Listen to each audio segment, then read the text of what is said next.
ప్రభుత్వ పాఠశాలలను కాపాడుకోవడమే తమ లక్ష్యమని యూటీఎఫ్ నేతలు స్పష్టం చేశారు.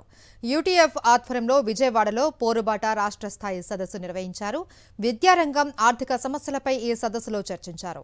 అధికారంలోకి రాగానే జీవో నెంబర్ 117ను రద్దు చేస్తామని హామీ ఇచ్చారు అని, కూటమి ప్రభుత్వం ఏర్పడి 10 నెలలైనా ఇంకా జీవో అమలు చేయలేదు అని విమర్శించారు. రాష్ట్రంలోని 13,225 గ్రామ పంచాయతీల్లో విద్యార్థుల సంఖ్యతో సంబంధం లేకుండా ఓ మోడల్ స్కూల్ ఏర్పాటు చేయాలి అని డిమాండ్ చేశారు. తక్షణమే 12వ వేతన సంఘాన్ని నియమించడంతో ఐఆర్డీఏలు ప్రకటించాలి అని కోరారు.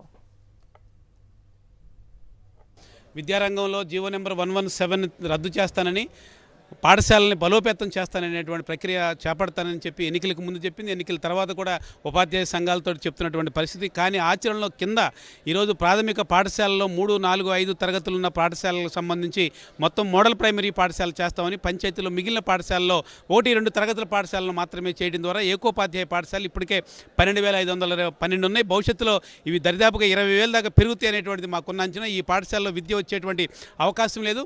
అందుకోసమే జీవో నెంబర్ 117 రద్దు చేయటం అని అంటే పాఠశాలలో 5 గదులు, 5 తరగతి గదులు, 5 ఉపాధ్యాయులను ఇవ్వటమే కాదు, మౌలిక సదుపాయాలని అలాగే కావాల్సినటువంటి వసతుల్ని, బడ్జెట్ని కూడా కేటాయించే ప్రయత్నం చేయాలి.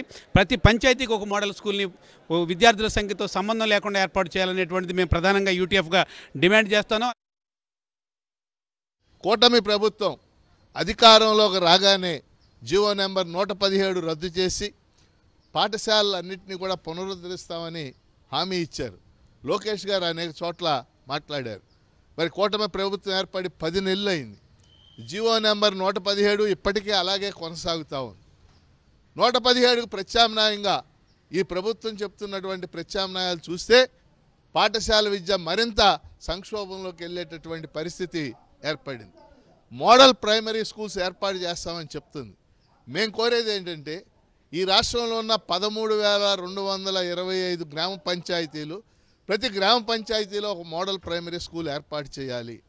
పిల్లల సంఖ్యతో సంబంధం లేకుండా ఏర్పాటు చేయాలి.